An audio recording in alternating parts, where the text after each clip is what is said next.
జ్ఞానానందమయం దేవం నిర్మల స్ఫటికాకృతిం ఆధారం సర్వ విద్యానాం హయగ్రీవముపాస్మహే. ఆపదామపహర్తారం దాతారం సర్వసంపదాం లోకాభిరామం శ్రీరామం భూయో భూయో నమామ్యహం.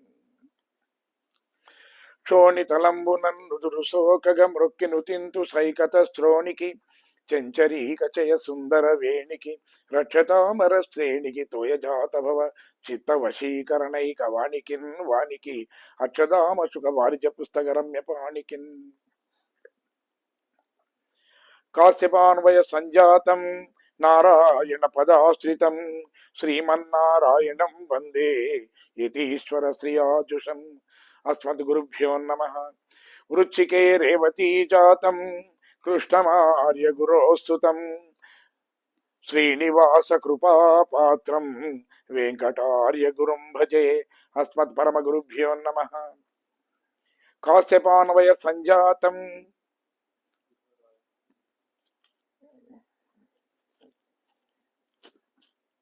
గార్గేయాన్వయ సంజాతం వెంకటార్య గురోస్తుతం వరదాచార్య సశిష్యం రామాచార్య గురుం భజే.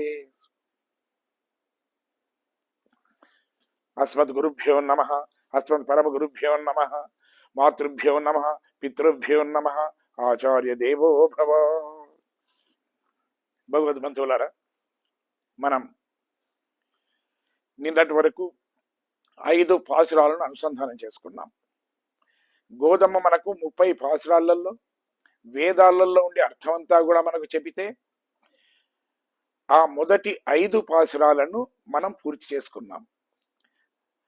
ఈ రోజున 6వ పాసురాన్ని మనం అనుసంధానం చేసుకొని ఆ తర్వాత అందులో ఉండేటువంటి విశేష అర్థాన్ని మనం తెలుసుకోవడానికి ప్రయత్నం చేద్దాం. పుల్లెం సిలం వినఖాన్ పుల్లరైన్ కోయిల్ வெள்ளை விழிசெங்கன் பேரரவம் கேட்டிலையோ பிள்ளாய் எஜிந்துராய் பேய்முலை நஞ்சுண்டு கள்ளச்சகடம் கலக்கதியக்காலோச்சி வெள்ளித்தரவில் துயில் அமர்ந்த வித்தினை உள்ளத்து கொண்டு முனிவர்களும் யோகிகளும் மெல்ல எஜுந்திரி பேசரவும் உள்ளும் புலுங்கு குளிரிந்தே லோரெம்பாவாய். ఆండాల్ దివ్య తిరువలిగలే శరణం. ఇంతవరకు అంటే 5 పాసురాలలో మనకి ఏంటంటే పూర్వరంగం అనేది ఏర్పడింది అని చెప్తారు. అంటే మనం ఏదైనా ఒక వ్రతాన్ని చేయాలన్నా, ఒక కార్యాన్ని చేయాలన్నా ముందు మనం కొన్ని చేయవలసిన కొన్ని పనులు ఉంటాయి. అంటే మనం దేవుని పూజ చేయాలనుకున్నాం అనుకోండి, మనం ఏం చేస్తాం? మొదలు అంటే దంతధావనం చేసుకోవాలి, స్నానం చేయాలి, బొట్టు పెట్టుకోవాలి. ఇవన్నీ చేసిన తర్వాతనే మనం ఏదైనా వ్రతాన్ని ప్రారంభం చేస్తాం. అలాగే దీనికి కూడా మొదటి 5 పాసురాలలో మనకు ఆండాళ్ళు తల్లి ఏమిటంటే ఆ పరమాత్మని ధ్యానించడానికి మొదలు మనం చేసేటువంటి మన విద్యుక్త ధర్మాలు ఏవైతే ఉన్నాయో వాటిని ఈ 5 పాసురాలలో మనకు తెలియజేసింది ఆమె. దీన్ని ఏమంటాం? మనం ప్రపన్న నిష్ఠాక్రమము అంటాం. అంటే మొదటి పాసురాలను ప్రపన్న నిష్ఠాకరము అంటాం. అంటే ప్రపన్నులు అంటే ఎవరు అంటే పరమాత్మని యందు తన సర్వ భారములు ఉంచిన వాళ్ళు, నేనే అనేటువంటి అహంకారాన్ని వదిలిపెట్టి సర్వం కూడా పరమాత్ముడే అనేటువంటి భావనతో ఉన్నవాడిని ప్రపన్నుడు అంటారు. అందుకే భగవంతుని చూసి చెప్తారు, అనన్య సాధ్యే స్వాభీష్టే మహావిశ్వాసపూర్వకం ప్రపత్తి యాచన శరణాగతి అంటారు. అంటే శరణాగతి దీన్ని ప్రపత్తి అంటాం. అంటే స్వప్రవృత్తి నివృత్తి ప్రపత్తి అని చెప్పి, అంటే మనలో ఉండేటువంటి అహంకార మమకారాలు తగ్గించుకొని అన్నీ కూడా పరమాత్ముడైనటువంటి ఉద్దేశంతో దాన్ని ప్రపత్తి అంటాం. దాన్నే శరణాగతి అని అంటాం. కాబట్టి ఇప్పుడు ఈ 5 పాసురాలు ఇవన్నీ అసలు తిరుప్పావై అంటే ఏమిటి అంటే భాగవత సుప్రభాతం అంటాం.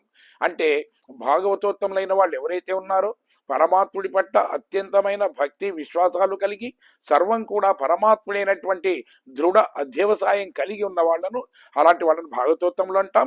అలాంటి భాగవతోత్తములను మేలుకొలపడమే ఈ తిరుప్పావైలో ఉండేటువంటి ముఖ్యమైనటువంటి విధానం అని చెప్తారు మనకు. అయితే చూడండి, మనం పొందవలసినటువంటి ఫలం ఏమిటి అంటే భగవత్ సమాగమము అంటాం. అంటే పరమాత్ముడిని పొందాలి మనం, పరమాత్ముని పొందాలి. సరే, మరి ఇక్కడ గోపికలకు ఆ కృష్ణ పరమాత్ముని దర్శనం కావాలి. మరి ఊరి వాళ్ళకి ఏం కావాలి? వర్షం కావాలి. చేసేది ఒకటే అయినా, కార్యం ఒకటే అయినా ఒక్కొక్కళ్లకు ఒక్కొక్క రకమైనటువంటి ఆనందాన్ని ఇస్తుంది. గోపికలకేమిటి? కృష్ణ పరమాత్ముని కలుస్తామన్న ఆనందం. ఊరి వాళ్ళకేంటి? వర్షం పడుతుంది అనేటువంటి ఆనందం. అంటే చూడండి, మన ఇంటికి ఎవరైనా చుట్టాలు వచ్చారనుకోండి, చుట్టాలు వచ్చిన తర్వాత మనం ఏం చేస్తాం? వాళ్ళు అహో ఎంతో కాలానికి వచ్చారు అని చెప్పి ఆదరంగా ఆప్యాయంగా వాళ్ళని ఆహ్వానిస్తాం, ఆనందిస్తాం. కానీ మన ఇంట్లో ఉండే పిల్లలు ఏం చేస్తారు? ఓహో చుట్టాలు వచ్చారు కాబట్టి ఏదైనా తీపి పదార్థాలు చేస్తారు అని చెప్పి అట్లా ఆనందిస్తారు. అంటే ఒకే పనితోని వేరువేరుగా వేరువేరు వ్యక్తులకు వేరువేరు ఆనందాలు కలిగినట్టే ఇక్కడ కూడా గోపికలకు కృష్ణుని కలుస్తామనంటే ఊరు వాళ్లకు వర్షం పడుతుంది అనేటువంటి ఆనందం అనేది ఆ విధంగా కలుగజేసిందట. మరి అసలు నిజానికి భగవత్ సమాగమం అని అన్నామే, అంటే పరమాత్ముడి యొక్క అనుగ్రహం పొందడం అనేది అది మన చేతిలో లేదు. మనం ఎంత ప్రయత్నం చేసినప్పటికీ కూడా మనకు వేరే సాధనం అంటూ ఏమి లేదు. పరమాత్ముడిని మనం అయ్యో పరమాత్ముడు ఈ విధంగా మనకు లభిస్తాడని చెప్పడానికి వీల్లేదు. దానికి కూడా పరమాత్ముడి కృపనే కావాలి. పరమాత్ముడు అనుకుంటేనే అతని యొక్క అనుగ్రహాన్ని మన మీద ప్రసరింపజేస్తాడు. అందుకే మొదటి పాసరంలో ఏం చెప్పింది అంటే, ఈ వ్రతం చేయడానికి అధికారి ఎవరు? ఎవరు ఈ వ్రతం చేస్తారు అంటే ఏం చెప్పింది? ఉత్సాహం ఉన్న వాళ్ళు, చెయ్యాలనే మనసున్న వాళ్ళు అందరూ అధికారులే అని చెప్పింది. ఇక రెండవ పాశ్రంలో కృత్య అకృత్య వివేచనము అన్నారు. అంటే ఈ వ్రతాన్ని చేయాలంటే మనం ఏది చేయాలి, ఏది చేయకూడదు, ఏది ఆచరించాలి, ఏది ఆచరించకూడదు, ఏది అనుభవించాలి, ఏది అనుభవించకూడదు అనేటువంటి విషయాలను కృత్యాకృత్య వివేచనం చెప్పింది. నెయ్యున్నో పాలున్నో నాటకాలే నీరాడని చెప్పి చెయ్యాదన చెయ్యం తీకుడై చంద్రోదం అంటూ ఈ విధంగా అనేక విషయాలు మనకు చెప్పింది ఆండాళ్ళు తల్లి అందులో. తర్వాత మూడవ పాసురంలో అంటే భగవద్ అనుభవాన్ని సాగుతున్నప్పుడు మనకు సహకారమునర్చిన వాళ్ళ పట్ల మనం ఉపకార స్మృతి ఉండాలి అని చెప్పింది. అంటే చూడండి, మనం ఏదో పెరుమాళ్ళ దగ్గరికి భగవంతుని దర్శనాని కోసం వెళుతున్నాం, అనుకోకుండా ఏదో ఒక ఆటంకం ఏర్పడింది, ఏదో కాలు మెలికబడ్డది, మనం నడవలేకపోతున్నాం. ఒక వ్యక్తి వచ్చి తన భుజాన్ని ఇచ్చి తన చేయి పట్టుకొని ఆ స్వామి యొక్క దర్శనాన్ని మనం కల్పించాడు అంటే కేవలం స్వామి దర్శనంతో ఆనందం పొందడమే కాదు, మనకు ఆ దర్శనానికి సహకరించినటువంటి వ్యక్తికి కూడా మనం కృతజ్ఞతాపూర్వకంగా స్వామి ఇతనికి కూడా మేలు కలగాలి అని చెప్పి మనం ఆశించాలి. అదే అసలు అంటే చక్కనైనటువంటి మనస్సున్న వాళ్ళ లక్షణం అని చెప్తారు. తర్వాత మనం ఉపాయాంతరాలు ఉంటాయి. ఉపాయాంతరం అంటే ఏమిటి అంటే పరమాత్మని పొందడానికి అసలు ఏమి ఉపాయం? ఇది చేస్తే పరమాత్ముడు నాకు వస్తాడు, అది చేస్తే పరమాత్ముడు నన్ను అనుగ్రహిస్తాడు అనేది దాని ఉపాయము అంటాం. ఏ ఆలయానికి వెళ్ళి 2 కొబ్బరికాయలు కొడితే పరమాత్మ అనుగ్రహిస్తాడు అంటే కొబ్బరికాయలు కొట్టడం అనేది ఉపాయం. కానీ దానితో అసలు పరమాత్ముడు అనుగ్రహిస్తాడా? కాదు కాదు. ఎందుకంటే అసలు ఉపాయము లేనే లేదు. పరమాత్ముడు మనం పొందాలంటే ఉపాయము తానే, ఉపేయము తానే. ఉపాయం అంటే ఏమిటి అంటే పరమాత్ముని పొందడానికి కావలసిన సాధనం. ఉపేయం అంటే ఏమిటి? మనం ఏదైతే పొందాలి అనుకుంటున్నామో దాన్ని ఉపేయం అంటాం. అంటే మనకు కావాల్సింది పరమాత్ముడే. ఆ విధంగా పరమాత్ముని పొందింపజేసేది కూడా పరమాత్ముడే. కాబట్టి మనం ఆ పరమాత్ముని పొందాలి అంటే ఏమిటి? ఏం చేయాలి మనకు అంటే అందుకే మనకు చెప్పింది పాసురంలో. ఏం చెప్పింది అంటే భగవంతుని నామ ఉచ్చారణతోని ఈ పరమాత్ముని పొందాలి అనేటువంటి ఏవైతే ఆటంకాలు ఉంటాయో అవన్నీ కూడా తొలగిపోతాయి అని చెప్పి మనకు 5వ రోజు నాడు 5వ పాసురంలో చెప్పింది. సరే, మరి భగవంతుడు నిన్న వెళ్ళారు గోపికలంతా కూడా, కృష్ణ పరమాత్ముడు అన్నాడు రేపు రండి అని అన్నాడు. మరి భగవద్ అనుభవం అనేది ఎవరిది వారికే కదా. భగవంతుడి వల్ల పొందే ఆనందం అనేది ఎవరిది వాళ్ళకి. ఏదైనా కానీ అంటే ఒకరు ఆనందం పొందితే మరొకరి ఆనందాన్ని పొందుతారా? అతడు పరమాత్మని చూడడం కానీ తర్వాత ఈ భగవద్ అనుభవం కానీ ఎలాంటిదంటే ఆకలి లాంటిది.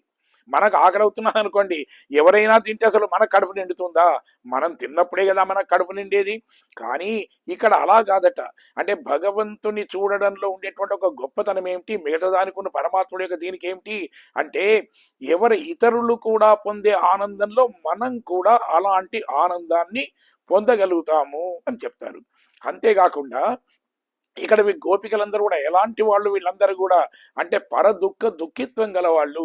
కేవలం తాము మాత్రమే ఆనందాన్ని పొందాలని కాదు, తమతో పాటుగా ఇతరులు కూడా అయ్యో వీళ్ళు ఒకవేళ రాకపోతే ఆ పరమాత్మని దర్శనం కాదు కదా అని చెప్పి వాళ్ళ దుఃఖాన్ని దూచి వీళ్ళు దుఃఖించేటువంటి అలాంటి సాధు స్వభావం కలిగిన వాళ్ళు వీళ్ళు.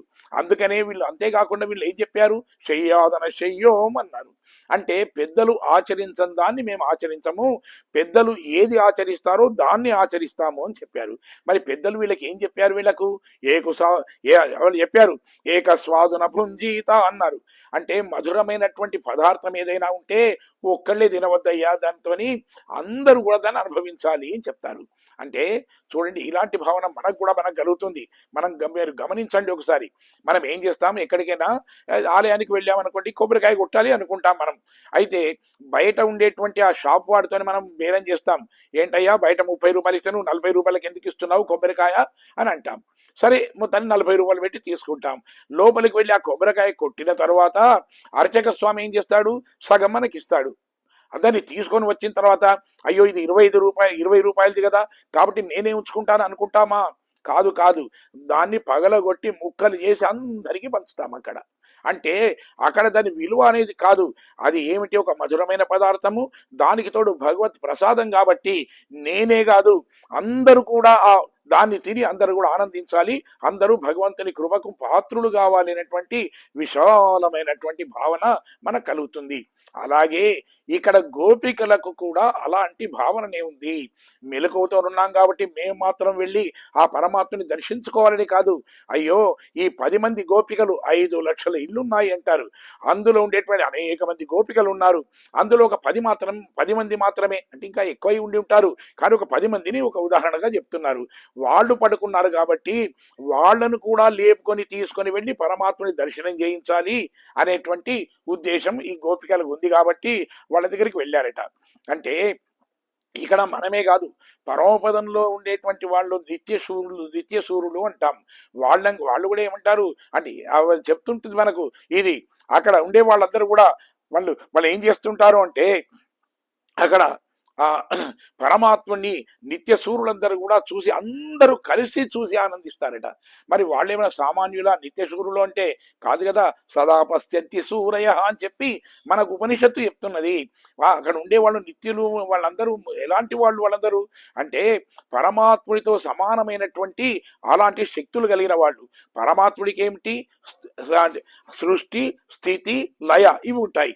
వీళ్ళకి 3 తప్ప మిగతావన్నీ పరమాత్ముడితో సామ్యం కలిగి ఉంటాయి. అంతేకాకుండా వాళ్ళ శరీరాలు కూడా ఎలాంటివి, అవి అశ్వేత గాత్రులు అంటారు. మన శరీరముకు చెమటబడుతుంది, ఇది మలినమవుతుంది, కానీ వాళ్ళ శరీరాలకు చెమటబట్టదు, తేజోమయమైనటువంటి శరీరం కలిగిన వాళ్ళంతా. అలాంటి వాళ్ళు కూడా కేవలం తాము మాత్రమే వెళ్ళాలి అని అనుకోరట. ఎందుకంటే జ్ఞానం కలిగిన వాళ్ళు కాబట్టి. జ్ఞానము అంటే ఏమిటి, ఏదైనా పరమాత్ముడికి సంబంధించినటువంటి విషయము తెలియడమే జ్ఞానము. మన లౌకిక విద్య అనేది ఇది జ్ఞానము అని చెప్పి శాస్త్రం ఒప్పుకోదు. ఈ లౌకిక విద్య వల్ల ఏమిటి అంటే మనం బ్రతికున్నంత కాలం మన జీవితాన్ని గడపడానికి ఇది ఉపయోగిస్తుంది, కానీ శరీరం పడిపోయిన తర్వాత ఏదైతే ఫలితాన్ని అనుభవించాలో దానికి ఈ లౌకిక విద్యలు ఉపయోగించవు. కాబట్టి జ్ఞానము అంటే పరమార్థుడికి సంబంధించినటువంటి జ్ఞానమే జ్ఞానము అని చెప్తుంది మనకు. అందుకని లోక జ్ఞానాన్ని జ్ఞానం అనకుండా దీన్ని అజ్ఞానము అని చెప్పి మన పెద్దలు చెప్పారు కొందరకు. అది కాబట్టి ఇక్కడ పరమాత్ముడికి సంబంధించిన జ్ఞానం కలిగినటువంటి ఆ వాళ్ళు కూడా అందరూ కలిసి సదా పశ్యంతి సూరయ, అందరూ కలిసి ఆ స్వామికి వాళ్ళు చూస్తూ ఆనందాన్ని అనుభవిస్తారట. అది తర్వాత ఈ గోపికలు కూడా పరమ సాధువులు, అంటే ఈ సాధు స్వభావం కలిగిన వాళ్ళు వీళ్ళంతా కూడా. అందుకే దుఃఖిత్వం కలిగిన వాళ్ళు అంటారు, ఏ భిచ్చా సచివ ఈసార్థం శిరస యాచితో మయ అంటారు రామాయణంలో. అంటే భరతుడు ఏం చేస్తాడంటే ఈ శ్రీరాముడు అరణ్యవాసానికి వెళ్ళిపోయిన తర్వాత అప్పుడు భరతుడు ఉండడు, తమ ముత్తగారింటికి వెళతాడు, ఆయన తర్వాత అమ్మమ్మ ఇంటికి వెళతాడు. కాబట్టి తిరిగి వచ్చిన తర్వాత రామచంద్రుడు అరణ్యవాసానికి వెళ్ళాడు అని తెలుసుకున్న తర్వాత ఆయనను తీసుకొని రావడానికి ఆయన వెళ్ళాడు.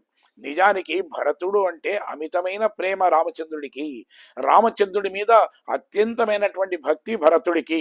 అది అయితే తాను అక్కడికి వెళ్ళవచ్చు కదా, కానీ ఏం చేశాడు, వెంబడి సచివులు అంటే మంత్రులను, తరువాత పురోహితులను, ఇలాంటి పెద్దలందరినీ కూడా, తల్లులను, వీళ్ళందరినీ కూడా వెంట తీసుకొని వెళ్ళాడు. ఎందుకు వెళ్ళాలి? తాను ఒక్కడే వెళ్ళి రామచంద్రుడిని పిలవచ్చు కదా. అంతటి చనువు, అంతటి సాన్నిహిత్యము, అంతటి ప్రేమ, అంత అభిమానం ఇవన్నీ ఉన్నాయి కదా. ఎందుకు వెళ్ళాడు అంటే, దీనికి మన పూర్వీకులు ఒక త్రేతాయుగంలో జరిగినటువంటి ఒక సంఘటనను మనకు ఒక చిన్న కథలాగా చెప్తారు. ఏమిటంటే, ఒక రైతు ఉండేవాడట. అతనికి 20 ఎకరాల పొలం ఉంది. రోజు పరిక్రమణ చేసేవాడు. అంటే ఆ గట్టు వెంట మొత్తం తానంతా తిరుగుతూ తన పొలం ఎలా ఉంది అని చూస్తూ ఆనందించడానికి తిరిగేవాడట. ఒక రోజున ఈ విధంగా తాను తిరుగుతుంటే ఒక పెద్ద నాగుపాము, ఒక సర్పం కనిపించిందట. కనిపించి తన తలెత్తి చూసింది, మళ్ళీ తల దించుకుంది, అక్కడ ఉండేటువంటి ఆ బిలంలోకి, అది రంధ్రంలోకి వెళ్ళిపోయింది.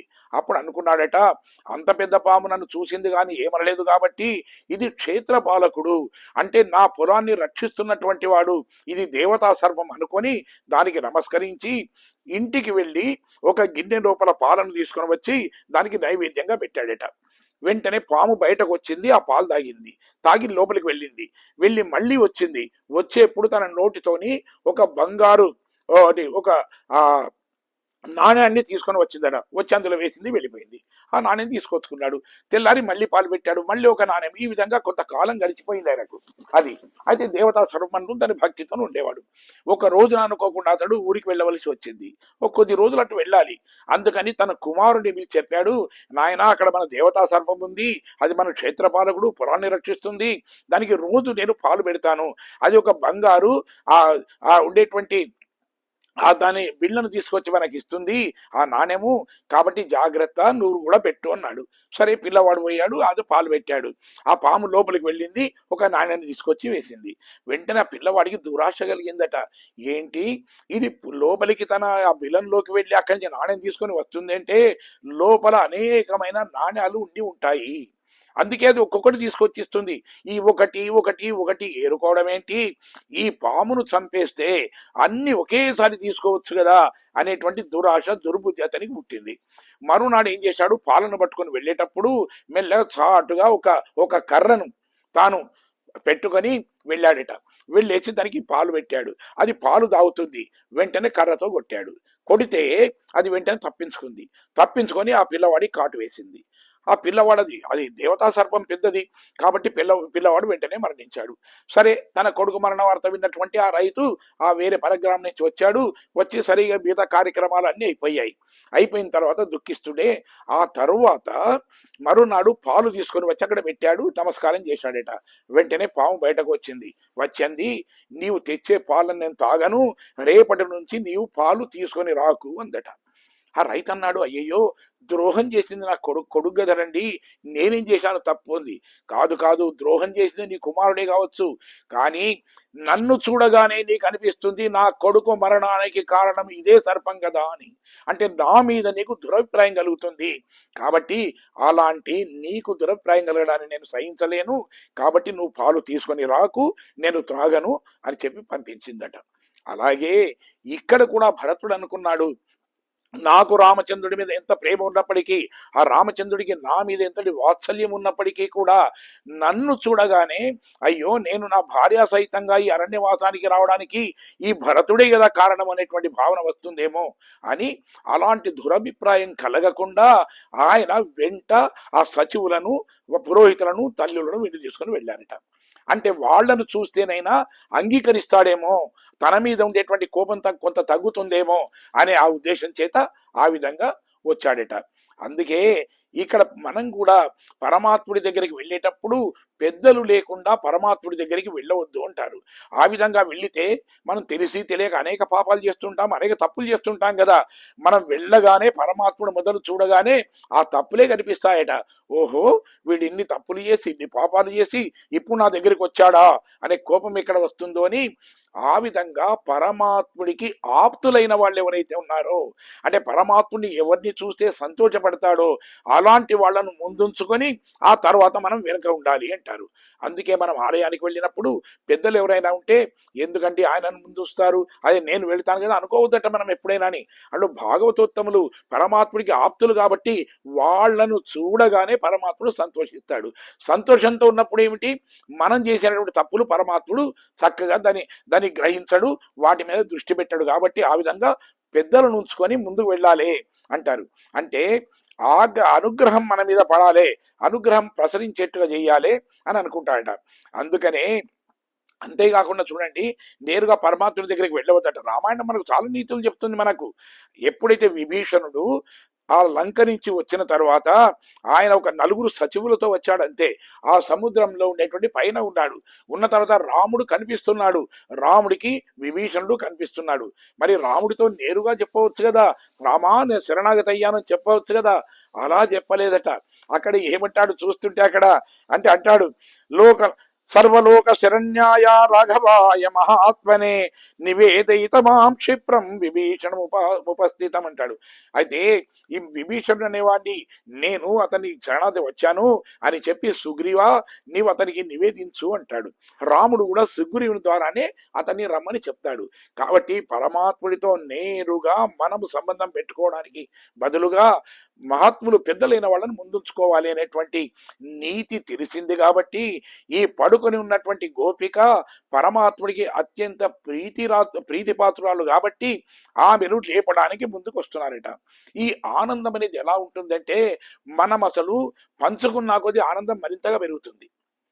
కష్టాలైతే ఏమిటి, మనం పంచుకుంటే ఆనందం తగ్గిపోతుంది.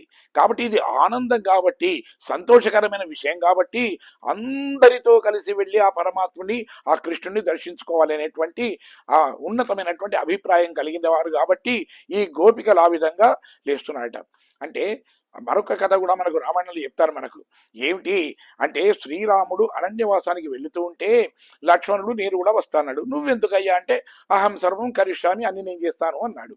సరే అనుకున్నాడు రాముడు. అయితే సీతారాములతో పాటు లక్ష్మణుడు కూడా వెళ్లే ముందు వెళ్ళి తన అమ్మ అయినటువంటి సుమిత్ర ఆమె పాదాలకు నమస్కారం చేసి, అమ్మ నేను రాముని వెంట అరణ్యవాసానికి వెళుతున్నాను అన్నాడట. అంటే నిజంగా చూడండి, ఆ అసలు అక్కడ ఉండేటువంటి అంటే ముగ్గురు వాళ్ళు రాణులు కదా, ఒక్క సుమిత్ర తప్ప కైకేయికి తన కొడుకు అసలు రాజ్యం ఏలాలి అంటే రామచంద్రుడు రాజ్యం ఏలాలి అనేటువంటి కొంత స్వార్థం ఉంది. అదే కాకుండా కైకేయికి ఉంది ఏమిటి, తన కుమారుడు భరతుడు రాజు కావాలని. కానీ పాపము సుమిత్ర ఎంత ఎంత చక్కని అయినటువంటి మనస్తత్వం కలిగింది, ఆమెకు ఎలాంటి స్వార్థము లేదు. ఆమెకు ఇద్దరు కుమారుడైతే ఒక కుమారుణ్ణి ఒక సవతి కొడుకు వెంట పంపించింది, రాముడు వెంట లక్ష్మణుని పంపించింది. మరొక కుమారుణ్ణి శత్రుఘ్నుణ్ణి మరొక సవతి అయినటువంటి కైకేయి కొడుకైన భరతుడి వెంట ఉంచింది. అంటే అంత నిస్వార్థపరాలు. ఆమె చెప్తుందట, ఆమె లక్ష్మణుడితో అంటుందట, ఏమిటి, రామే ప్రమాదం మా కార్షి పుత్ర భ్రాతరి గచ్చతి అంటది. అంటే నాయన రాముడి వెంట వెళ్ళేటప్పుడు కొంచెం జాగ్రత్త, ప్రమాదానికి గురి కాకు అంటుందట. అంటే రాముడి వెంట వెళితే ప్రమాదం ఏమిటి, ప్రమాదము అంటే ఏమిటి, మన శాస్త్రం చెప్తున్నది ఏంటంటే మనం అప్రమత్తంగా లేకపోవడమే ప్రమాదం, ఏమరిపాటుగా ఉండడమే ప్రమాదము అని చెప్తుంది. ప్రమాదానికి అర్థమే అదేం చెప్తుంది మనకు. కాబట్టి పరాకు పొందకుండా ఉండాలి అని చెప్తూ అంటుంది. ఎందుకు పరాగలుగుతుంది అంటే అది కూడా చెప్తుంది. ఎందుకంటే రాముడు ఎలాంటి వాడు అంటే, నీవు రాముడికి వెనక ఉండకయ్యా, నువ్వు ముందర ఉండు. ఎందుకంటే రాముడు నడుస్తూ ఉంటే ఆ రాముడి యొక్క నడకను చూసిన తర్వాత నువ్వు మైమరిచిపోతావేమో, నీ విద్యుక్త ధర్మాన్ని మరిచిపోతావేమో. ఎందుకంటే ఆ స్వామిది చతుర్గతి అంటారు, 4 రకాలైనటువంటి నడక నడుస్తాడట ఆయన. అంటే గజగమనము అంటాం, తర్వాత సింహగమనము అంటాం, శార్దుల గతి అంటాం, అలాగే వృషభ గతి అంటాం. ఈ 4 రకాలైనటువంటి నడకలు ఆయన నడుస్తుంటే వాటిని చూచి ఎక్కడ నీవు మైమరిచిపోతావో, నీ యొక్క విద్యుక్త ధర్మాన్ని ఎక్కడ మరిచిపోయి ప్రవర్తిస్తావో, అజాగ్రత్తగా ఉంటావో, కాబట్టి నువ్వు ముందుండవయ్యా జాగ్రత్త అని చెప్పి పంపిస్తుంది. కాబట్టి అంటే మనకేమిటి, మనకు బయట అసలు ఆటంకాలే కాదు, పరమాత్ముడి యొక్క సౌందర్యం కూడా ఒక్కొక్కసారి మన భక్తికి ఆటంకమే. అంటే పరమాత్ముడికి మనం ఏదో సేవ చేయాలనుకుంటాం అనుకోండి, ఏమవుతుంది, ఆ పరమాత్ముడిలో ఉండేటువంటి ఆ దివ్యమైనటువంటి ఆ తేజస్సునో లేదా పరమాత్ముని ముఖమండలాన్నో చూస్తూ సర్వాన్ని మర్చిపోతాం మనం. దాన్ని చూడమే తప్ప అయ్యో పరమాత్ముడికి మనం ఏదో నివేదన చేయాలి కదా, పరమాత్ముడికి హారతి ఇవ్వాలి కదా, పరమాత్ముడి ధూపం ఆగ్రాపమి అనాలి కదా, ఇవన్నీ మర్చిపోతాం. కేవలం అలాగే చూస్తూ నిశ్చేష్టమై ఉంటాం. ఇది కూడా పరమాత్ముని సేవకు ఆటంకం కలుగుతుంది. కాబట్టి అందుకని ఇలాంటి పరిస్థితి మనకు వస్తే మనను హెచ్చరించడానికి ఒక పెద్దలు ఉండాలి. కొంచెం జాగ్రత్త నాయన, జాగ్రత్త అని చెప్పేవాళ్ళు ఉండాలి అంటారు. అంటే పరమాత్మ ఒక మత్తు పదార్థం లాంటిదట. అంటే పరమాత్ముని చూసిన తర్వాత ఒక్కొక్కరికి ఒక్కొక్క రకమైనటువంటి ఆ భక్తి వల్ల అలాంటి స్థితి కలుగుతుందట. ఇక్కడ ఉండేటువంటి గోపికలు కూడా ఇక్కడ అలాంటి స్థితిని పొందారట. ఎందుకంటే 5 లక్షల మంది ఆ ఇళ్ళుంటే అందులోంచి సరే 10 మంది అని చెప్పుకున్నాం మనం. అయితే వాళ్ళు వెళ్ళిన తర్వాత ఒక్కొక్కరు ఒక్కొక్క రకంగా ఉన్నారు. కృష్ణుడు చెప్పాడు సరే రేపు రండి, వచ్చిన తర్వాత మనం ఏమిటంటే సరే ఈ వ్రతాన్ని అది ప్రారంభిద్దాము అని చెప్పాడు. కానీ కొందరు నిద్రపోయారు ఆనందంగా, మరికొందరికి అసలు నిద్రే పట్టలేదు, మరికొందరికి మగధ నిద్ర. అంటే ఎక్కడ తెల్లవారుతుందో, ఎక్కడ కృష్ణ పరమాత్మని చూసేటువంటి ఆ అదృష్టంకు దూరం అవుతామో అన్న భయం కొందరికి. ఈ విధంగా ఉంటే ఒక 10 మంది ఎలా ఉన్నారు వాళ్ళు? నిజానికి వాళ్ళది తామస నిద్ర కాదు. ఈ 10 మందిని గోపికలు లేపడం అంటే అందరూ హాయిగా నిద్రపోతున్నారని కాదు. వాళ్ళు ఏమిటి, ఆ పరమాత్ముడి భక్తి అనేటువంటి మత్తులో ఉండి వాళ్ళు అలాగే కళ్ళు మూసుకొని ఆ పరమాత్ముని యొక్క దివ్య రూపాన్ని సందర్శిస్తూ ఆనందాన్ని పొందుతూ ఉన్నారు. అలాంటి ఒక గోపికను ఈ రోజున లేపబడుతున్న గోపిక అందులో ఒక ఆమె. అంటే ఈమె సాంప్రదాయం తెలియని పిల్ల అంటారు. ఎందుకంటే అసలు ఏం చేయాలి? సాంప్రదాయం అంటే ఏమిటి? మనం ఒక్కళ్ళని వెళ్ళి చూడడం కాదు, పరమాత్మని దర్శించాలి అనుకున్నప్పుడు అప్పుడు ఎలా ఉండాలి అని అంటే 10 మందితో కలిసి మనం వెళ్ళాలన్నట. అది అంటే ఎంత పరస్పరం అంటాం. అంటే ఒకరిని ఒకరు మనం చెప్పుకోవాలి, ఒకరినొకరు మనం చూసుకోవాలి. ఆహా పరమాత్ముడు ఎలా ఉన్నాడు అంటే ఏమిటి అంటే అబ్బా ముఖం చూడు ఎంత వర్చస్సుగా ఉంది, అయ్యో నేను ముఖమే చిత్తం పెట్టలేదు కానీ ఆ మెడలో ధరించిన అది మారలే ఎంత అందంగా ఉన్నాయి ఒకళ్ళంటే, ఓహో అలాగా మరి నేను దాన్ని చూడలేదు, కానీ ఆ చేతిలో ఉన్నటువంటి ఆ చక్రము ఎలా ఉంది. ఇట్లా ఒక్కొక్కళ్ళు ఒక్కొక్క విషయాన్ని చూసి అందరూ కలిసి మాట్లాడుకునేటప్పుడు ఆ పరమాత్ముడి యొక్క మొత్తం దివ్య రూపాన్నంతా కూడా వాళ్ళు చూసి ఆనందించేటువంటి అవకాశం కలుగుతుంది. కానీ ఈమె ఏమిటి, సాంప్రదాయం తెలియనిది కాబట్టి ఇక్కడ ఏమిటి పిచ్చి పిల్ల అంటున్నారు ఈమెను చూసిన తర్వాత. అంటే భగవద్ అనుగ్రహంలో ఈమె చాలా చిన్న వయస్సు కలిగిందే అంటారు. అంటే విష్ణువు యొక్క ఆలయాలలో మనకు ఆళ్వార్ల సన్నిధి అని ఉంటుంది. అంటే మనం వెళ్ళగానే సాధారణ కుడి వైపున ఎక్కువ వరకు అసలు మనకి ఏంటంటే ఆళ్వార్ల సన్నిధి ఉంటుంది. మొదలు మనం చేసిన తర్వాత ఆళ్వార్ల దర్శనం చేసుకోవాలి. అంటే వాళ్ళు మహాపురుషులు కాబట్టి, పరమాత్ముడికి ఆప్తులు కాబట్టి వాళ్ళు చేసుకోవాలి. ఆ తర్వాత వెళ్ళిన తర్వాత గరుడ స్తంభానికి నమస్కారం చేయాలి. మనం ప్రదర్శన చేస్తున్నప్పుడే ఆళ్వార్లను దర్శించుకోవాలి, గరుడ స్తంభానికి నమస్కారం చేయాలి. ఆ తర్వాత ఈ లక్ష్మీ అమ్మవారిని దర్శించుకోవాలి. ఆ తరువాతనే అక్కడ ద్వారపాలకుల దర్శనం అయిన తర్వాత అప్పుడు పరమాత్ముడి దర్శనం చేసుకోవాలి. ఇది ఆలయాన్ని మనం అంటే పరమాత్ముడిని మనం సేవించేటువంటి విధానం. అంటే మొదలు ఆళ్వార్ల దర్శనం ఎలా చేసుకుంటామో అలాగే ఈ గాండాలు గోపిక కూడా ఈ 10 మంది ఆళ్వారు స్వరూపులైనటువంటి గోపికలను తాను మేలుకొలుపుతూ వాళ్లను ముందుంచుకొని తాను కృష్ణ పరమాత్ముడి దగ్గరికి వెళ్ళడానికి ఆమె ప్రయత్నం చేస్తుంది. ఆమె అంటే తాను ఒక్కరు మాత్రమే ఆ పరమాత్ముని యొక్క అనుభవాన్ని పొందాలి అనుకోవడం అనేది తత్వజ్ఞానంలో చాలా కుర్రతనమే, అంటే పసితనమే అంటారు. అందుకే పిల్ల అని పిలుస్తుంది. పిల్ల అంటే పిల్ల అని చెప్పి అందుకే ఆమెను పిలుస్తుంది.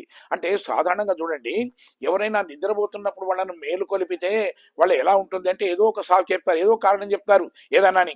ఇది కాదు అది కాదు అంటే ఇప్పుడే పడుకున్నానంటారు, అదంటే ఏదో అని చెప్తుంటారు. అలాగే ఇక్కడ కూడా నిద్రలో ఉంటే నిద్ర భంగాన్ని మనం సాధారణంగా సహించరు ఎవరు కూడా. అలాగే లోపల ఈ విధంగా నిద్రపోతున్నా లేదా పరమాత్ముని యొక్క తత్వాన్ని తన లోపల ఉంచుకొని కళ్ళు మూసుకొని పరమాత్మ తత్వాన్ని అనుభవిస్తున్నటువంటి ఆ గోపిక కూడా ఈ వీళ్ళు వచ్చి లేపుతుంటే ఎన్నో సాకులు చెప్తుంది ఇక్కడ. అందుకే పుల్లుం సిల్లుం బినఖాన్ అన్నారు. అంటే పక్షులు కూడా ధ్వని చేస్తున్నాయి అన్నది. ఇక్కడ కూడా అంటే ఏమిటి అంటే అంతకు ముందు వీళ్ళు ఏదో అన్నారు అని అర్థం. అంటే మనకు ప్రత్యక్షంగా ఇట్లా కనిపించదు, కానీ ఏదో అని ఉంటారు. లేకపోతే ఆ పక్షులు కూడా అని ఎందుకు అంటున్నారు అంటే బహుశా వీళ్ళు అని ఉంటారు, మేము వచ్చాం కదా లేవు అని. అంటే ఆమె ఏమంటుంది, మీకే నిద్రనే పట్టలేదు, ఎప్పుడు వెళ్ళాలా, ఎప్పుడు కృష్ణుని చూడాలా, ఎప్పుడు దర్శనం చేసుకోవాలంటే ఆతృత ఉంది కాబట్టి మీకు నిద్ర పట్టలేదు. మీకు నిద్ర పట్టకున్నంత మాత్రాన తెల్లవారిందనడానికి ఇది గుర్తు కాదు అన్నమాట. అంటేనే అప్పుడు ఏమిటిది, ఈ పక్షులు కూడా ఇవి లేస్తున్నాయి, పుల్లుం సెలువున ఖాన్ అని చెప్పి ఈ విధంగా అంటుందట. అంటే లోపలున్న గోపిక చెప్పింది, అసలు ఏమిటి, మీకు నిద్ర లేదు కాబట్టి ఎప్పుడైతే వెళ్ళాలి అనే ఆతృతతోని తెల్లవార కంటే మొదలు వచ్చి ఇంతమంది వచ్చి మీరు గోల చేస్తుంటే పాపం పక్షులకు మాత్రం నిద్ర పడుతుందా, కాబట్టి అవి లేచి అవి చప్పుడు చేస్తున్నాయే తప్ప, అవి కూత కూస్తున్నాయే తప్ప నిజానికి ఇది కూడా తెల్లవారడానికి గుర్తు కాదు అందట. అంటే ఇక్కడ పక్షుల కలకల రావాలి ఏవైతే చేస్తున్నాయో అవి వాళ్ళు నిద్రపోటీ ఇవ్వడం లేదు మీరు, అందుకే అవి ఆ విధంగా అరుస్తున్నాయి అందట. అంటే అసలు పక్షులు ఎలా లేస్తాయి అంటే మనం రామాయణంలో మనకు కనిపిస్తుంది. మనకు ఎప్పుడైనా అంటే కాలం నిద్ర లేపితే చాలు అసలు నిద్ర లేచేవి పక్షులు అంటారు. కాలమే వాటికి నిద్ర లేపుతుందట. అంటే అరణ్యవాసం చేస్తున్నప్పుడు రామచంద్రుడు లక్ష్మణుడు ప్రవేశించినప్పుడు ఒక అరణ్యం లోపల దట్టమైనటువంటి అరణ్యం ఉందట. వీళ్ళు ప్రవేశిస్తుంటే కనీసం సూర్యరశ్మి కూడా లోపల పడడం లేదు, ఇది పగల ఇది రాత్రి అని కూడా తెలియడం లేదట. అలాంటప్పుడు లక్ష్మణుడు అడిగాడు, మరి స్వామి అసలు ఇక్కడ ఉండే మునులు ఋషులందరూ కూడా సకాలంలో లేచి చక్కగా వాళ్ళ విద్యుక్త ధర్మాలు నెరవేరుస్తూ ఉంటారు కదా, మరి ఇది ఎలా సాధ్యం, వాళ్లకు తెల్లవారిందని ఎలా తెలుస్తుంది అంటే చెప్తాడు, పక్షణోపి ప్రియాయాంచ అంటాడు. అంటే ప్రయాణించ ఇవేం చేస్తారు అంటే పక్షినోపి ప్రయాణించ అంటే అరణ్యంలో ఉన్న వాళ్ళకి మెలకు రావడానికి ఏమిటంటే నిస్వనం చక్రవాకానాం నిశమ్య అని. అంటే ఆ చక్రవాక పక్షులు లేచి ఎప్పుడైతే అవి శబ్దం చేస్తాయో ఇది తెల్లవారింది అని గ్రహించి అక్కడ మునులు ఋషులంతా కూడా తమ తమ ధర్మాలకు, తర్వాత అక్కడ ఉండే వాళ్ళందరూ కూడా తమ విద్యుత్ ధర్మం నెరవేర్చుకోవడానికి ఆ విధంగా కర్తవ్య నిర్వహణ కోసం వెళతారు అని చెప్పారు. ఇక్కడ పక్షులు అంటే జ్ఞానులు అని అర్థం ఇక్కడ. ఎందుకంటే మన జ్ఞానులైన వారు చెప్తున్నారు ఇక్కడ, ఉభాభ్యామేవ పక్షాభ్యాం యథాకే పక్షిణాం గతి తదైవ జ్ఞాన కర్మాభ్యాం ప్రాప్యతే పురుషోత్తమ అంటారు. పక్షి అంటే పక్షములు గలది అని, పక్షము అంటే రెక్కలు గలది అని. పక్షికి 2 రెక్కలు ఉంటాయి. అలాగే మన ఆచార్యులకు కానీ మన భాగవతోత్తములకు కానీ జ్ఞానులకు కూడా 2 రెక్కలు ఉంటాయట. ఒక రెక్క ఏమిటి అంటే జ్ఞానము, మరొక రెక్క ఏమిటి నడవడిక. జ్ఞానం అనేది కన్ను లాంటిది, నడవడిక అనేది కాళ్ళ లాంటివి. మనం ఏదైనా ఒక కార్యాన్ని చెయ్యాలి అంటే కన్ను ఉండాలి, కన్ను ఉంటేనే మనం ఏదైనా చూడగలుగుతాం, అది జ్ఞానము. దానికి జ్ఞానం ఉంటేనే మనం చూడగలుగుతాం. ఇక నడవడిక అంటామే కాళ్ళు లాంటిది, కాళ్ళు ఉంటేనే ఎక్కడికైనా నడిచిపోతాం మనం, లేకపోతే ఉన్న దగ్గరనే ఉంటాం కదా. కాబట్టి ఈ 2 ఉండాలి. ఒక పక్షికి 2 రెక్కలు ఉంటేనే ఏ విధంగానైతే ఆకాశంలో ఎగరగలుగుతుందో అలాగే జ్ఞానులైన వాళ్లకు ఆచార్యులకు కూడా ఈ 2 ఉండాలి. ఒకటి జ్ఞానము ఉండాలి వాళ్లకు, రెండవది వాళ్ళ నడవడిక కూడా అలాగే ఉండాలి అని చెప్తారు. అందుకని ఆస్తే విష్ణు రచింత్యాత్మ భక్తి భాగవత ఇస్సహ అని. అంటే భక్తులు అంటే ఎవరయ్యా అంటే, భక్తులు అంటే ఏమిటి, భగవంతుని కనులు మూసుకుంటేనే చాలు వాళ్ళ హృదయం లోపల ఉండి, హృదయంలో ఉండే పరమాత్మ, అంతర్యామిగా ఉండే పరమాత్మ వాళ్ళ కళ్ళ ముందు నిలిచి ఆ దర్శనం ఇస్తుంటే చూసి ఆనందపడే వాళ్ళు. ఇక భాగవతోత్తములు అంటే ఏమిటి, కేవలం పరమాత్మను దర్శించడమే కాదు, బాహ్యంగా కూడా అతనికి సేవ చేయకుండా ఉండలేకపోవడం. దాన్ని అంటే సేవను కైంకర్యము అంటాం. కైంకర్యం అంటే ఏమిటి, ప్రతిఫల ఆపేక్ష లేకుండా చేసే సేవను కైంకర్యము అంటాం. పరమాత్ముడు చేసేది మనం కైంకర్యమే.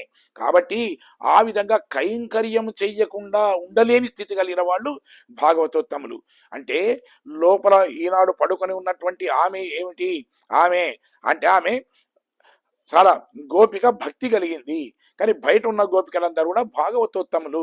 రామాయణంలో భరతుడు భక్తి కలిగిన వాడు, భక్తుడు ఆయన. కాబట్టి అక్కడ రాకున్న పాదుకలను తీసుకొని వెళ్ళి అతన్నే రాముడిగా భావించి ఉన్న చోటనే ఆనందాన్ని అనుభవించాడు ఆయన. కానీ లక్ష్మణుడు అలా కాదు, నేను వెంట వస్తాను అని చెప్పి వెంట తిరిగి సేవ చేసిన వాడు ఆయన భాగవతోత్తముడు అని చెప్తారు. ఉపదేశంతితే జ్ఞానం జ్ఞానిన తత్వదర్శిన అని. అంటే జ్ఞానం కలిగిన వాళ్ళు మాత్రమే ఇతరులకు ఏదైనా కానీ ఉపదేశించగలుగుతారు, తాము ఆచరించేదైతేనే ఇతరులకు చెప్తారు అని చెప్తారు. పుల్లరైన్ కోయిలిల్ వెళ్ళై వెలిసింగన్ పేరం కేటిలయో అంటారు. అంటే ఫుల్ అంటే పక్షి, అరేనంటే స్వామి. అంటే పక్షులకు స్వామి ఎవరు? ఆయన గరుత్మంతుడు. ఆ గరుత్మంతుడికి కూడా స్వామి ఎవరు అంటే సాక్షాత్తు విష్ణుమూర్తి. అలాంటి పక్షులకు రాజైనటువంటి ఆ గరుడునికి ప్రభువైనటువంటి ఆ మహావిష్ణు యొక్క ఆలయం ఉందే, అందులో నుంచి మోగుతున్నటువంటి తెల్లని శంఖం యొక్క ధ్వని నీవు వినడం లేదా? పెద్ద శబ్దం వస్తుంది, అది వినడం లేదా? అది తెల్లవారడానికి గుర్తు కదా అని అందట. అంటే అసలు ఏమిటి అంటే పరమాత్ముడి సేవలో మనం చేయడానికి, అంటే ఇప్పుడు ఇక్కడ గరుత్మంతుడి పుట్టుక కూడా ఒక ఒక రకమైనటువంటి ఒక చిన్న కథ ఉంది మనకు, మన పెద్దలు చెప్తారు. అంటే కశ్యప ప్రజాపతి తాను ఒక యజ్ఞాన్ని చేస్తుంటే, నిన్న కూడా చెప్పుకున్నాం మనం, ఇంద్రుడు ఏం చేశాడు, పెద్ద అక్కడ ఉండేటువంటి ఆ మోపును తీసుకొని వచ్చేసి ఆ విధంగా తీసుకొని వస్తున్నాడు ఆయన దాని మీద, ఐరావతం మీద. అయితే తర్వాత అక్కడ వాళ్ళ కిల్లు లేని వాళ్ళు చాలా ఈ బ్రొటన్ వేలంతనే ఉంటారు కాబట్టి అందరూ కష్టపడి ఏదో ఒక సమితిని తీసుకొని వస్తున్నారు. అక్కడ ఉండే గుర్రపు డెక్క లోపల ఉండేటువంటి ఆ నీటి లోపల వాళ్ళు ఆ పట్టు తప్పి పడిపోయారట. అది చూసి ఇంద్రుడు నవ్వాడట. నవ్వగానే వెంటనే ఋషులకు కోపం వచ్చింది. వాళ్ళు మహాశక్తి సంపన్నులు వాళ్ళు కాగానే, నీవు 3 లోకాలను ఏలేటువంటి ఇంద్రుడివి కదా, అందుకే గర్విస్తున్నావు కాని చెప్పి మరొక ఇంద్రుడు పుట్టుగాక అన్నారు. అనగానే ఒకసారి భయపడిపోయాడు. అసలు ఇంద్రుడు ఒకడే ఉండాలి కదా 3 లోకాలకు, కాబట్టి భయపడిపోయి వాళ్ళు ప్రార్థించారు. ప్రార్థించడమే కాకుండా వెంటనే బ్రహ్మదేవుడు వీళ్ళందరూ వచ్చారు. కాదు కాదు, అయ్యో ఇంద్రుడు లేకపోతే ఎలా ఉంటుంది, కాబట్టి శాపానికి ఉపశమనం ఇవ్వండి అన్నారట. అంటే ఉపశాపం ఇవ్వడము కన్నా మేము చిన్న మార్పు చేయగలుగుతాం కానీ శాపానికి మాత్రం ఎలాంటి తిరుగులేదు. ఇంద్రుడే పుడతాడు కానీ ఈ ఇంద్రుడు కాదు, పక్షీంద్రుడు పుడతాడు అన్నాడు. అంటే పక్షులకు రాదైనటువంటి గరుత్మంతుడు పుడతాడు అన్నాడు. అలాగే గరుత్మంతుడు పుట్టాడు. పుట్టిన తరువాత తల్లికి దాస్య విమోచనం కోసమని స్వర్గానికి వెళ్ళాడు, అమృత భాండాన్ని తీసుకుని రావడానికి. అది ఒక వేరే చరిత్ర, అది మళ్ళీ ఎప్పుడైనా మనం చెప్పుకుందాం దాన్ని. అక్కడికి వెళ్ళిన తర్వాత ఇంద్రుడు అడ్డుకున్నాడు. ఇంద్రుడు అడ్డుకుంటే వెంటనే ఈయన చూసి తన వజ్రాయుధాన్ని ప్రయోగించాడు ఆయన ఇంద్రుడు. అయితే ఇలా చూసిన తర్వాత గరుత్మంతుడు అన్నాడు, ఓహో నువ్వు వజ్రాయుధమా, నువ్వు విష్ణు భక్తుడైనటువంటి దధీచి మహర్షి యొక్క వెన్నెముకవు కదా, కాబట్టి నేను నిన్ను గౌరవించాలి, అందుకని నువ్వా నన్ను ఏమి చేయలేవు, అయినా నిన్ను నేను గౌరవిస్తున్నాను కాబట్టి నా రెక్కలలోంచి ఉండే ఒక ఈకను నువ్వు తీసుకొని పోమన్నాడట. వెంటనే ఒక ఈకను ఖండించి అది తీసుకుని వెళ్ళింది. అయితే ఆ ఇంద్రుడి పక్కనే విష్ణుమూర్తి ఉన్నాడు. చూసి ఉపేంద్రుడు అంటారు, చూసి ఆనందించి, ఆహా నీ శక్తి సామర్థ్యాలు మెచ్చుకున్నానయ్యా, నీకేం వరం కావాలో కోరుకో అన్నాడట విష్ణుమూర్తి. అప్పుడు అహంకారం వచ్చేసింది అసలు గరుత్మంతుడికి. అంటే తన విజయాన్ని చూసిన తర్వాత, అసలు నువ్వు నాకు వరం ఇచ్చేదేంటి, నీకేం వరం కావాలో కోరుకో అన్నాడట. అనగానే ఆ విష్ణువు చిరునవ్వు అన్నాడట, కాదు కాదు, నీలాంటి వాడు నాకు ఎప్పుడు వాహనంగా ఉండాలి అన్నాడట. ఇచ్చిన మాట ప్రకారంగా అతడు వాహనంగా అయ్యాడు. ఎప్పుడైతే ఆయన వైకుంఠానికి వచ్చాడో విష్ణుమూర్తితో సహా, అక్కడ ఉండేటువంటి వాళ్ళను చూస్తే ఈ గరుత్మంతుడి కన్నా కూడా ఆకారంలో పెద్దగా బలంగా పెద్దగా ఉన్న వాళ్ళు ఎంతో మంది కనిపించారట. అది చూసిన తర్వాత ఒక్కసారి అతని గర్వం అనేది అణిగిపోయి ఆ విష్ణుమూర్తికి పాదాక్రాంతుడైపోయి అతనికి సర్వం కూడా తానే, అంటే అన్ని సేవలు చేసేటువంటి స్థితికి ఆయన వచ్చాడట. అయితే ఇది చెప్పినా గాని ఈ పరమాత్ముడి ఆ ఉండేటువంటి ఆలయంలో ఉండేటువంటి ఆ పెద్ద శబ్దం చేస్తున్నటువంటి శంఖధ్వని మీరు వినలేదా అంటే, ఇది కూడా తెల్లవారడానికి గుర్తు కాదు అంది ఆమె. తర్వాత సరే అని చెప్పి మళ్ళొకటి చెప్తున్నారు వీళ్ళు. ఏంటంటే వీళ్ళు ఏమంటున్నారు, అది సరే చేసి ఇక్కడ పూతనం గురించిన విషయాన్ని మనం చెప్తున్నారు వీళ్ళు. చేసిన తర్వాత అంటే పేయిములై నంజుండు అన్నారు. అంటే అసలు పూతన కృష్ణుడికి విషాన్ని ఇచ్చింది. ఎందుకు ఇచ్చింది పూతన అంటే, మనం గతంలో కూడా చెప్పుకున్నాం. ఈ పూతన మన ముఖ్య విషయాలు కాబట్టి మరొకసారి మనం గుర్తు చేసుకోవాలి. ఈ పూతన ఎవరో కాదు, అంటే బలి చక్రవర్తి కూతురట ఈమె. బలి చక్రవర్తి కూతురు ఈమె. అయితే వామనావతారంలో పరమాత్ముడు తాను వెళ్ళి ఆ బలి చిన్న అవతారం చాలా అందమైన వాడు, వెళ్ళి ఆ 3 అడుగులు అడగడానికి వెళితే, బ్రహ్మచారిగా వెళితే అతని సౌందర్యాన్ని చూసినటువంటి ఆ బలి చక్రవర్తి కూతురైన ఆ రత్నమాల, ఆహా, ఈ పిల్లవాడిని పెంచిన కన్నామె ఎంత అదృష్టవంతురాలు, ఇలాంటి వాడికి పాలిచ్చిన ఆమె ధన్యురాలు అనుకుందట. అంటే తన మనస్సులో తాను కూడా పాలిస్తే బాగుండే అనుకుందట. గమనించాడు పరమాత్మ. తర్వాత తను త్రివిక్రముడుగా మారి ఎప్పుడైతే బలి చక్రవర్తిని పాతానికి అనగొట్టాడో, ఈమెకు రత్నమాల కోపం వచ్చింది. చీచి, ఇటువంటి వాడికి విషమిచ్చి చంపాలి అనుకుందట. అది కూడా విన్నాడు పరమాత్ముడు. ఈ 2 కోరికలు నెరవేరాలి కాబట్టి ఆ రత్నమాలని ఇప్పుడు పూతనగా జన్మెత్తింది. అందుకే తాను కోరుకున్నట్టుగా అతనికి పాలను ఇచ్చింది, పాలతో పాటుగా విషాన్ని కూడా ఇచ్చింది ఆమె. కాబట్టి అది. అయితే మనకు చెప్తారు, మనకు అంటే పూతన అంటే ఏమిటి? పూతం అంటే పవిత్రము అని, నా అంటే కాదు, ఈమె పవిత్రమైంది కాదు అంటారు. అందుకని చెప్పే అసలు ఏం చేస్తారంటే, అక్కడ మనకు భాగవతంలో కూడా శుక మహర్షి ఈమె పేరు కూడా ఎత్తలేదట. ఈమె అంటే ములై నంజుండు అన్నాడే కానీ పూతన అనే పేరు కూడా ఎత్తలేదట. ఈ పూతన ఏమిటి? లోకపాలగ్ని అంటారు, అంటే రాక్షసి. రుధిరాసన అంటారు, అంటే రక్తం దాగేది, చిన్నపిల్లను చంపేది ఇది. జింగాసన అంటారు, అంటే చంపాలని చెప్పి అది స్తన్యం దత్వ పాలనిచ్చింది. కాబట్టి మరి ఆ విధంగా విషపు పాలనిచ్చినప్పటికీ కూడా ఆమెకు మోక్షం ఇచ్చాడు పరమాత్ముడు. అందుకనే పూతన మోక్షము అని అంటాం మనం, పూతన సంహారం మనం, మోక్షం ఇచ్చాడు ఆయన.